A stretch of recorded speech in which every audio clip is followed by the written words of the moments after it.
Hace mucho que el pastor ya me había dicho de quedarme después de la conferencia para esta reunión. Y como yo les dije, recién escribí un libro. Todo el tiempo estoy predicando y enseñando en conferencia. Y anoche terminamos una conferencia aquí. Pero yo quería una palabra específica para Presencia Viva, no una palabra que ya tenía guardada o que funcionó en otros lugares. Y quiero ser muy claro con mi objetivo en estos próximos minutos. Es hablar el ADN profético de Presencia Viva. Que se acuerden lo que Dios les dijo, por qué son Presencia Viva. Y cómo debemos ser anfitriones de su presencia. Quizás si hay gente aquí que nos visita, que quizás no, o viniste por primera vez a una iglesia cristiana o a esta congregación, bienvenidos, vas a salir de este lugar como anfitrión de la presencia de Dios. Y este es mi lema ahora, anfitriones de su presencia. Y aquí quiero explicar algunas cosas antes de ir profundo en el asunto. El propósito de Dios es comunión.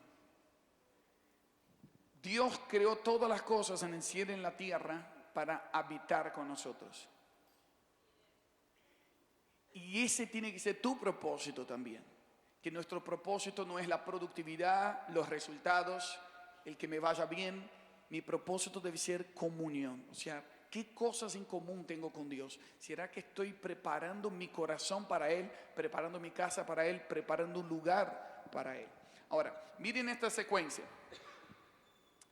Génesis, en el principio Dios creó todas las cosas. Y dice que el Espíritu se movía por encima de las aguas. ¿Por qué? Porque no había un lugar, estaba todo vacío y sin forma. En el original dice sin forma, todavía no había forma. En otras versiones dice desordenado, pero no, más allá de desordenado, era que no tenía forma, era como una vasija, la arcilla en la mano del alfarero, que recién estaba todo deshecho y él lo iba a dar forma. Y dijo Dios, sea la luz, y comenzó a dar forma y poner cada cosa en su lugar. Entonces él preparó el lugar, diga conmigo, preparó el lugar. Primero la habitación y después puso los habitantes. En el sexto día él pone al ser humano, a Adán y Eva, que serían los anfitriones de ese lugar. Y en el séptimo día, ¿qué pasó en el séptimo día? Dios reposó. Y ahora entendamos el concepto del reposo de Dios. Dios no es un ser humano que se cansa como nosotros. Él no se cansa ni se fatiga, dice la palabra. Entonces, cuando en el séptimo día dice que Dios descansó, no era que Dios se sentó en un sillón y dijo, ay, no aguantaba más. Y se tiró, fue tanto trabajo hacer estos animales, Adán, Eva, o sea, los animales y Adán y Eva. Adán estaba tan tranquilo y le saqué de la costilla a Eva, que ahora no aguanto más. Entiendan esa imagen. Dios no estaba agotado. Entonces, ¿qué significa el reposo de Dios? Significa que después que la tierra estaba en orden y que había un lugar, entonces Él reposó su presencia. Dios dijo, ahora se cumplió el propósito. Hay un lugar, hay personas administrando el lugar, yo puedo reposar mi presencia. El propósito se cumple el séptimo día. ¿Cuál es el problema?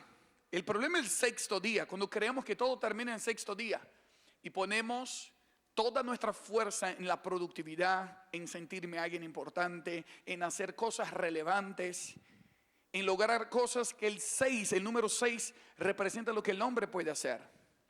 Y el 666 ni te digo lo que significa. Es la exaltación de la carnalidad, de lo que el hombre es capaz de hacer, que se va en contra de anticristo es cuando pongo todas mis fuerzas en lo que solo yo puedo hacer y ya no dependo de Dios. Cuando pierdo de vista el propósito, que en realidad llegué hasta el sexto día para preparar todo esto para el gran propósito es, quiero estar con Dios y Dios quiere estar conmigo. ¿Por qué trabajamos? ¿Por qué tenemos un título? ¿Por qué ahorramos dinero? Debería ser una persona sana es, quiero tener una casa. Y mejor que la casa es tener una familia para disfrutar de esa casa. ¿Sé cuánta gente pasa toda la vida trabajando para tener la casa y después para construir la casa el matrimonio se divorció porque no era tanto problema de construcción y después, o el que pasa toda la vida trabajando para dar una mejor condición a su familia, pero pierde la familia por causa de dinero, o no perdió los momentos con los hijos, o perdió la salud y después tiene que gastar todo el dinero que ahorró para pagar el plan de salud. Eso pasa en otros lugares, yo sé que no pasa aquí, pero estoy diciendo un ejemplo que pasa mucho en Argentina, allá abajo, muy lejos. Cuán fácilmente el hombre pierde el propósito de la vida. ¿Y qué es que vengo a recordar a Presencia Viva hoy? El propósito de la existencia del ser humano es intimar con la presencia de Dios. Es que te sientas completamente satisfecho en disfrutarlo a Él y que Él te disfrute a ti. Deleítate en el Señor tu Dios y Él concederá las peticiones de tu corazón. Y a veces solo estamos pensando en las peticiones del corazón, pero nos olvidamos de deleitarnos en Él, en preparar un lugar para Él. Ese es el propósito de la existencia humana. Glorificar a Dios y disfrutarlo a Él eternamente. Y si perdiste eso de vista, este es un momento donde Dios quiere recuperar eso en tu corazón como una prioridad. En el primer capítulo del libro que yo escribí, que hablo de la preexistencia de Cristo, de que Dios siempre estuvo, hablo y pongo como título Primer Amor. Y primer amor no es la experiencia que tuviste cuando aceptaste a Jesús en tu corazón, sentiste un fuego, un calor y bueno, me recuerdo el primer amor. No, primer amor es que Él siempre sea el primero. Primer amor es que Él es mi primer pensamiento a la mañana. Antes de agarrar el celular, antes de ver los comentarios, Él es el primero. Porque lo primero es lo que te gobierna. Lo que tienes como prioridad es lo que va a gobernar tu día, lo que va a gobernar tu agenda, lo que va a gobernar tus actividades. Entonces cuando Dios dice vuelvan al primer amor, no está diciendo vuelvan a recordar solamente lo que sintieron, y vuelvan a recordar que antes que el mundo fuera yo estaba y yo creé todas las cosas para que tengamos comunión. No te olvides del primer amor. Primer amor es poner a Dios en el primer lugar. Y ese es el primer mandamiento. Amar a Dios sobre todas las cosas. Y esto es tan sencillo lo que estoy diciendo. Pero ¿cómo está organizada tu vida, tus actividades, tus inversiones?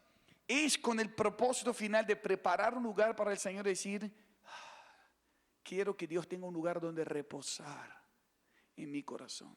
Todo lo que trabajo, todo lo que hago, todo lo que invierto, es para que Dios tenga un lugar para reposar en mi casa. Que Dios tenga un lugar para reposar en mi ciudad.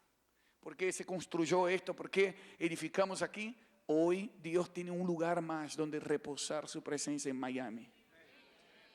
Esta es casa de Dios, puerta del cielo. Pero esto no funciona por el auditorio, por las pantallas o por las luces. Esto funciona cuando hay anfitriones de su presencia. Por eso vengo a hablarles a ustedes que lo principal no es, extrañamos la presencia de Dios. ¿Por qué la presencia de Dios no se manifiesta? Y quiero mostrarles con una historia que el problema no está en la presencia de Dios. Santo, santo, santo es el Señor de los ejércitos. Toda la tierra está llena de su gloria. Eso dice Isaías 6. Toda la tierra está llena de... Lo que falta es Habacuc 2:14. Dice que toda la tierra será llena del conocimiento de su gloria. La tierra ya está llena de gloria, pero ¿por qué vemos tanta maldad, tanta corrupción, tanta vanidad? parece que avanza más el pecado porque hay poca gente que da a conocer y prepara un lugar para que esa gloria se manifieste. ¿Por qué suceden cosas acá los domingos cuando vienes? Porque hay un lugar preparado para la gloria de Dios. Y quiero mostrarte que si haces lo mismo en tu casa física también va a ser un lugar donde Dios va a reposar su presencia. Amén.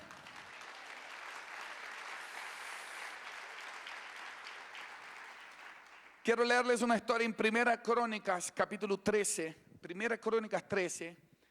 Habla de David, un hombre conforme al corazón de Dios. Que él tuvo una buena idea, una buena intención. Voy a traer el arca de Dios a mi ciudad.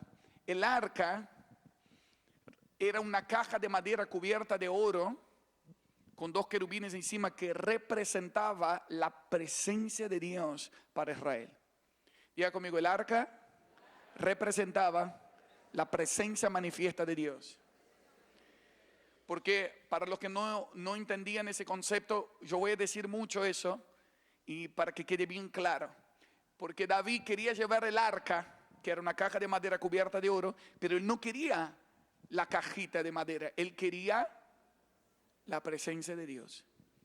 Y David lo que hace es porque él fue elegido, era el menor de sus hermanos, y vino un profeta, le chorreó aceite y dijo que iba a ser el rey de Israel, y él era el menor, no tenía capacidad de liderazgo, era rechazado por sus hermanos, olvidado por su papá, pero Dios lo eligió a él.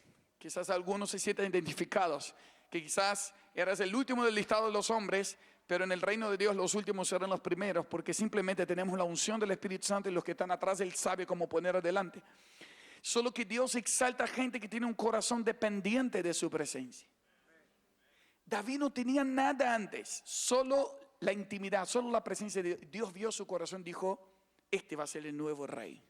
A él le voy a dar autoridad, a él le voy a dar influencia, a él le voy a dar autoridad, gobierno. Y cuando David realmente se hizo rey y dijo, necesito la presencia de Dios, porque esto no va a funcionar con mis recursos, con mi capacidad.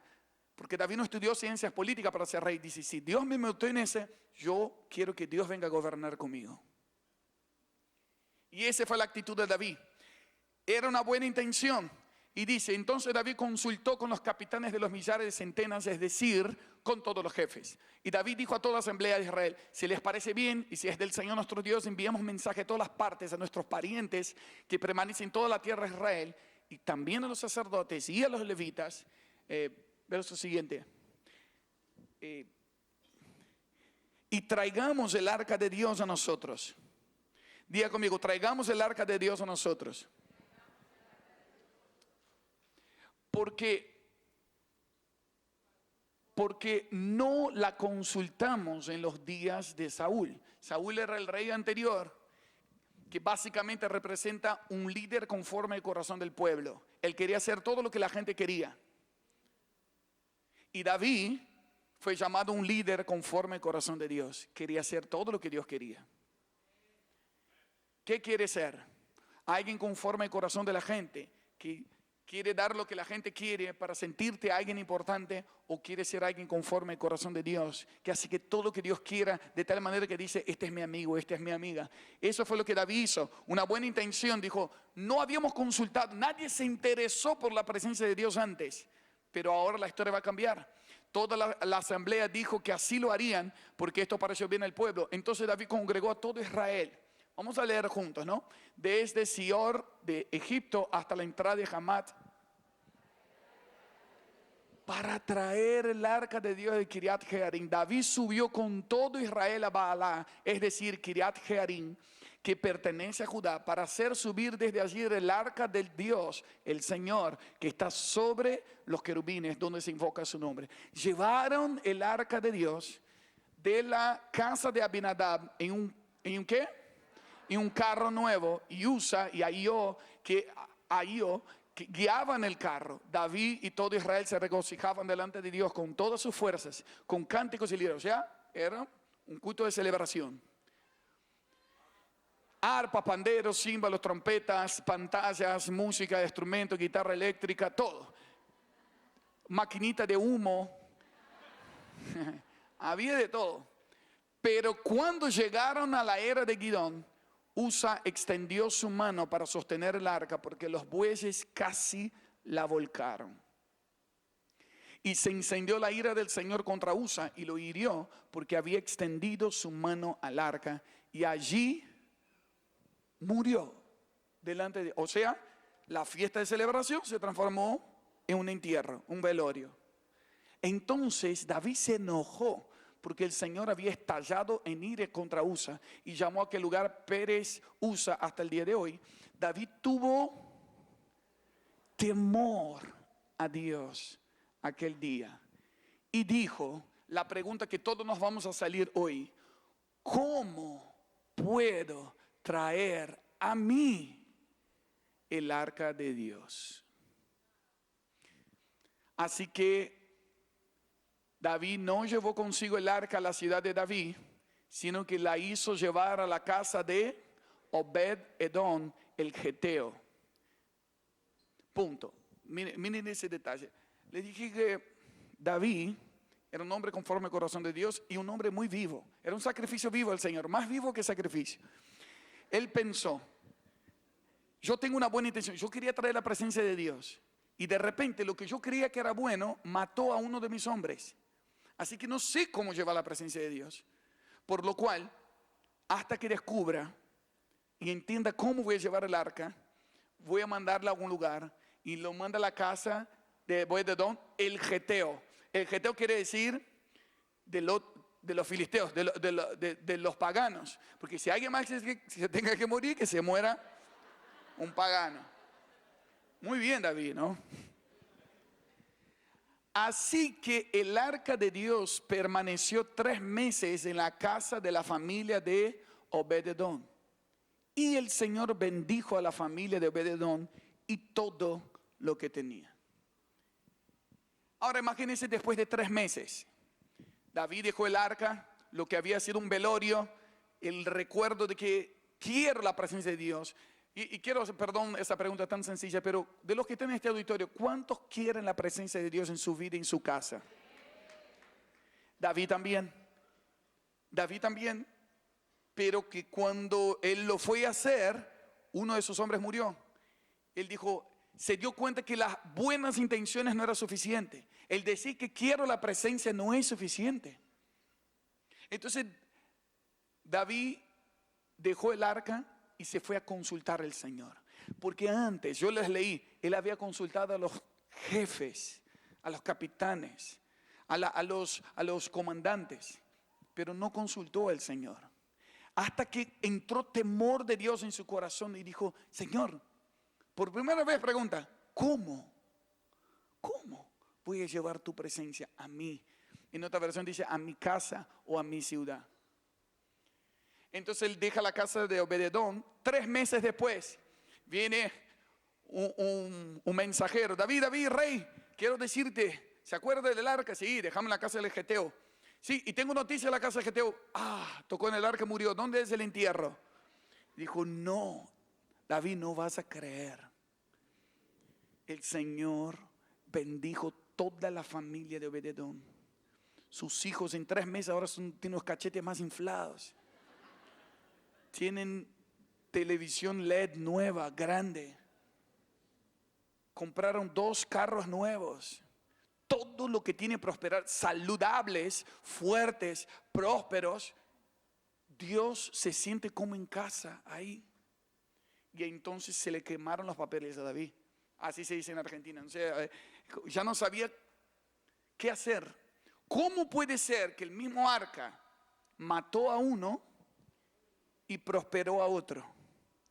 Entonces David llegó a la conclusión que creo que muchos ya llegaron ahora. El problema entonces no es el arca. El problema no está en la presencia de Dios. El problema está en los anfitriones. ¿Cómo portamos y llevamos la presencia de Dios? Determina si eso va a producir muerte en tu familia o si va a producir prosperidad. ¿Me van siguiendo? Y presencia viva tienen asignación en el cuerpo de Cristo de ser todos anfitriones de la presencia de Dios. Yo me siento muy honrado de estos días haber servido al Señor junto con ustedes. Han sido excelentes anfitriones en abrir esta casa para tanta gente que vino de otros países, de otras naciones. Pero quiero decirles que su mayor asignación es ser anfitriones de Él. Que Él se sienta como en casa siempre, como dijo la pastora en el comienzo. Por lo cual es tan sencillo como decir, no a ver qué canción le gusta a la gente, qué es lo que pega más, qué es lo que suena en la radio, qué es lo que tiene más views en YouTube, sino, Señor, ¿qué quieres escuchar hoy? Porque queremos que te sientas como en casa.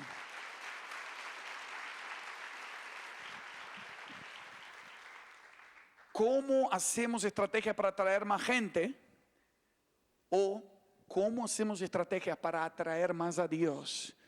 Porque si lo tenemos a Él en la casa, Él va a atraer a los hambrientos por su presencia. ¿Me van siguiendo? Eso es a nivel congregación. Y acá ya les dejo una tarea para los líderes que se van a juntar. Porque miren lo que yo quiero que los que estuvieron en la conferencia compartan a los demás. No solo las palabras, pero principalmente el momento clímax fue anoche en esta plataforma. A la noche tuvimos un momento de adoración. Cuando termina la adoración, y yo estaba acompañando el horario. Ya era la hora que tenía que entrar el predicador, entonces yo vine aquí al costado y habían 3 directores de alabanza en la plataforma que yo considero referencias en medio del cuerpo de Cristo. Nick de Upper Room en inglés, Alessandro Villas-Boas en portugués y Lucas en español. 3. Y cuando yo pasé había un peso de gloria en la plataforma que yo como organizador yo dije, ya es la hora, tengo que pasar. Yo sabía que tenía que hacer, pero sentía temor de Dios. Hey, para este momento, vinimos a la conferencia de Toma tu lugar porque queríamos que Él tomara su lugar y Él estaba tomando su lugar. Y yo tenía la tendencia a hacer algo, a dirigir yo o a decir qué hacer, o me callé. Y lo mejor que pude hacer fue callarme. Y de repente los músicos dejaron de tocar anoche. Y toda la congregación siguió adorando igual. Sin director de alabanza. Había un fluir de adoración. Cantaron una canción y otra y otra y otra. No sé cuántos minutos estuvieron. El pastor grabó y les puede mostrar después. Está en video, pero también. Y mucha gente nos está contando testimonios que comenzaron a escuchar instrumentos. Yo en un momento escuchaba claramente como un teclado o algo. Entonces yo estaba acostado ahí y yo le fui a decir al tecladista que deje de tocar, pero el tecladista está allá abajo tirado en el piso. Había un peso de gloria en esta casa, que es Él mismo.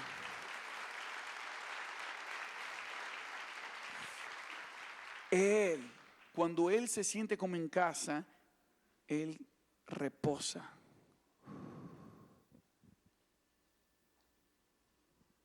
¿Qué es la iglesia? Es un lugar donde Él reposa su presencia. 2 o 3 reunidos en su nombre, Él habita en la alabanza de su pueblo. Y muchas veces nos reunimos para ver qué voy a recibir yo o qué estrategias voy a hacer para resolver mis problemas, cuando entendemos que nuestro mayor problema es no tenerlo a Él.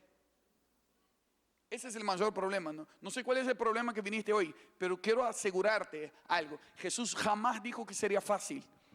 Él solo prometió que estaría con nosotros todos los días hasta el fin del mundo. Y aunque pasemos por un valle de sombra de muerte, Él estaría con nosotros. Por lo cual, la promesa de su presencia es lo mejor para superar cualquier problema en esta vida. Jesús venció la muerte, por lo cual ningún problema en la vida nos puede detener. Si lo tenemos a Él, lo tenemos todo. Y si eso no es suficiente, es porque todavía no entendimos el Evangelio. Entonces, el asunto es cómo prepara un lugar para el Señor. Entonces, David preparó un carro nuevo. Diga amigo, carro nuevo. Porque antes David no tenía nada. David tenía solo la arpita y no era nadie y no tenía nada.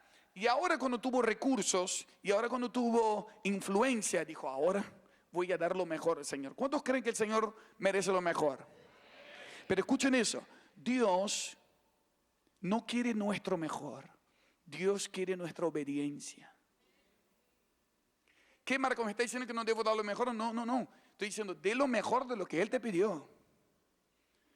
No confundamos que pensemos que vamos a impresionar a Dios con nuestra excelencia, sino que, ¿qué quiere el Señor realmente? David quiso impresionarle a Dios con un carro nuevo y puso el arca ahí, en un carro nuevo. Y cuando de repente tropieza el carro nuevo, Usa toca de una forma indebida y murió. ¿Qué significa eso? Que después el arca va a la casa de Obed-edom. Y el secreto, lo que David no sabía, era lo que significaba el nombre de Obed-edom. Por eso David no entendió por qué Dios había bendecido y prosperado esa casa, ¿no? Y por la cara de algunos creo que tampoco saben, como David, lo que significa. Yo me puse a estudiar y uno tiene doble significado. Obed-edom, tiene diferentes significados. Pero uno de ellos es la combinación entre adorador y siervo. Siervo, adorador. Básicamente, Obed-edom se enteró de la historia. Este arca representa el Dios de Israel en nuestra casa. Por lo cual, él movió la estructura que tenía en su casa y dijo a la familia, hey, el arca tiene que estar aquí en el centro. Tengamos cuidado, el Dios de Israel está en nuestra casa. Y cambiaron la agenda, cambiaron la rutina, hicieron que toda la familia sirviera a Dios de Israel que estaba en su casa. ¿Y saben qué pasó? Dios se sintió como en casa. Y todo lugar que Dios se siente como en casa, Él bendice y prospera. Y transforma ese lugar. Donde pisa la planta de sus pies, hay transformación.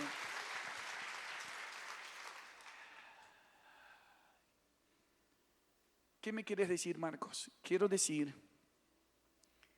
que Dios no quiere que esté sonando música de adoración 24 horas en tu casa. Él quiere escuchar tu voz y tu corazón cantándole a Él.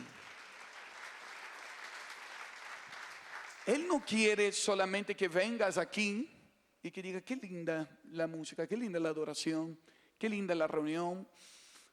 Ya me siento mejor y puedo volver. Cuando el fin de venir aquí haya sido solamente que te sientas mejor, es que no entendiste que Él quería tener comunión contigo. Y cuando comienzas a cambiar eso adentro tuyo, comienzas a decir, wow, no es solo cuando yo voy a los domingos, soy anfitrión de su presencia 24 horas, 7 días de la semana. Cuando camino por la calle, cuando voy a trabajar, ¿cómo hago que Dios se sienta como en casa en mi corazón? Entonces ya no es que miro o no miro pornografía por si alguien mira, si alguien se entera, o si no, si se descubren nos van a dejar que yo vaya a la iglesia el domingo, que yo tome la cena del Señor o que yo toque el domingo. No, es que quiero que Él se sienta como en casa en mi corazón. Nadie está viendo, nadie sabe, pero quiero ser santo para que Él permanezca. Quiero que Él se sienta como en casa en mi familia. Si tengo que resolver tantas cosas con mi esposa todo el tiempo, no porque vamos rápido, no, quiero que Dios repose su presencia en mi familia. En nuestra casa hacemos algo que llamamos altar familiar, que altar viene de altura, ¿qué ponemos en el lugar más alto? Y también bíblicamente es un lugar de sacrificio. Y quiero recomendarte algo. David entendió algo que nosotros deberíamos haber aprendido en la pandemia. El arca salió de lo público y se fue a una casa. En la pandemia vimos eso. Muchos se apartaron del evangelio y su amor se enfrió. Murieron espiritualmente porque en realidad no sabían ser anfitriones de la presencia de Dios. Sabían ir a un lugar a celebrar con todos la música, Pero cuando ya no estaba el lugar, no sabía cómo cuidar la presencia de Dios en su casa. Pero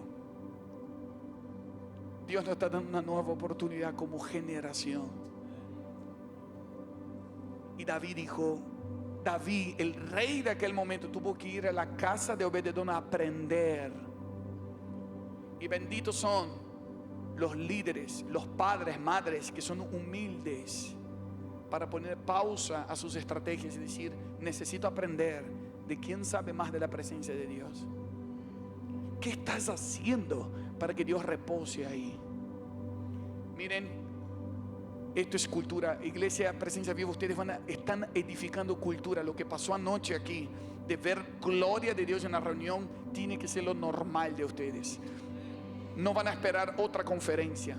Cambien lo que tenga que cambiar de las actividades, la estructura, decir, queremos que Él se sienta como en casa. Queremos una presencia viva. Y si su presencia no está con nosotros, no sirve de nada todo lo demás. Pongamos pausa a todas las otras actividades, pero que nos tiremos al piso y digamos, Señor, ¿qué es lo que quieres para que te sientas como en casa? Y de otra cosa, y lo que funciona en tu casa va a funcionar en la ciudad. No esperes que funcione en la ciudad antes que no funcione en tu casa. Por lo cual hoy, 2 trabajos les dijo, 2 tareas. Una, lleven el arca a su casa. Lleven el arca a su casa. Y número 2, de lo que funciona en casa, lleven el arca a la ciudad. ¿Qué es, Marco? ¿Qué tengo que hacer en la práctica? Tienes que priorizar en tu corazón, decir, cuán importante es todo lo que yo hice. ¿Cuál era el propósito? Quiero que Él repose su presencia. Y el Verbo se hizo carne y habitó entre nosotros y vimos su gloria. Dios mismo se hizo carne. Jesús es la habitación de Dios en la tierra. Y dejó la iglesia para que sea casa de Dios, puerta del cielo. Y es la etapa que estamos viviendo hoy. Pero un día, podrían poner acá en la pantalla Apocalipsis 21, versículo 3. Apocalipsis 21, versos 3 y 4. Apocalipsis 21 es cómo va a terminar la historia. ¿Quieren ver cómo va a terminar la historia? Así dice la palabra de Dios que va a terminar todo. Antes comenzó en el huerto del Edén, ¿se acuerdan? Al 7º día Dios reposó su presencia entre los seres humanos en la tierra. Y el pecado nos separó. El pecado separó de la tierra, el pecado separó a Dios de los seres humanos. Pero Jesús vino en la cruz del Calvario. Él nos reconcilió con el Padre. Él trajo y Él dijo, oren, venga tu reino y hágase en la tierra como en el cielo. En Cristo podemos traer el cielo a la tierra otra vez. La sangre de Cristo abrió un nuevo y vivo camino que Él puede reposar su presencia en tu casa, en tu familia, en tus hijos. Y Apocalipsis 21, verso 3 dice que ahora el tabernáculo de Dios estará entre los seres humanos. Mira, si pueden poner ahí. Esta es una foto mía, ¿no? Con los ojos cerrados. No hay problema. Yo lo leo acá, yo lo leo. Perdón que yo no había pasado ese versículo. Apocalipsis 21, verso 3 dice: entonces oí una fuerte voz que salía del trono y decía: he aquí contemplen, miren, el tabernáculo de Dios está entre los hombres y Él habitará entre ellos y ellos serán su pueblo. En el verso siguiente dice: y Dios mismo estará con ellos, Él les secará todas las lágrimas de sus ojos y no habrá más muerte, ni tristeza, ni llanto, ni dolor. Dice el Señor que hace nueva todas las cosas.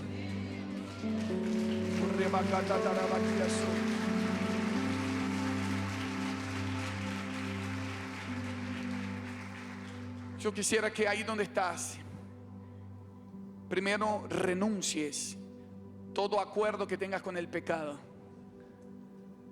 con la corrupción de la vanidad de esta vida. ¿Cuántas veces tu propósito era tener el dinero al fin del mes? O tu propósito era que te vaya bien en la vida.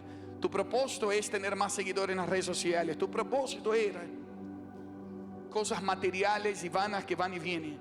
Pero ahora necesitamos arrepentimiento profundo. Y decir, mi propósito es que todo lo que haga es preparar un lugar para que la presencia de Dios pueda reposar en mi vida, en mi casa, en mis hijos. Y con eso yo no estoy siendo místico, estoy siendo muy práctico. Y miren eso, si tú trabajas toda tu vida para dejar herencia a tus hijos, y tus hijos, por ejemplo, le dejaste $1.000.000 y una casa propia, Dios quiere que no pase. Si puedes hacerlo, que lo hagas. Pero Dios quiere que no pase, pero vamos a suponer que viene un huracán, como pasa acá en esta zona, y la casa que tú dejaste se viene abajo. Viene una crisis económica global y todo lo que tenía ahorrado se pierde. Y no está mal que tenga $1.000.000 en una casa, pero si tiene la presencia de Dios en su corazón, ¿por qué es mejor? Porque aunque pierda la casa y pierda dinero, con Él todo se puede reconstruir, todo se puede hacer otra vez. Él hace nueva todas las cosas. Pero si no lo tengo a Él y me quedo solamente con el carro nuevo, eso va a producir muerte, muerte, separación. Pero Jesús murió en la cruz para que ahora nada nos separe del amor de Dios que es en Cristo Jesús.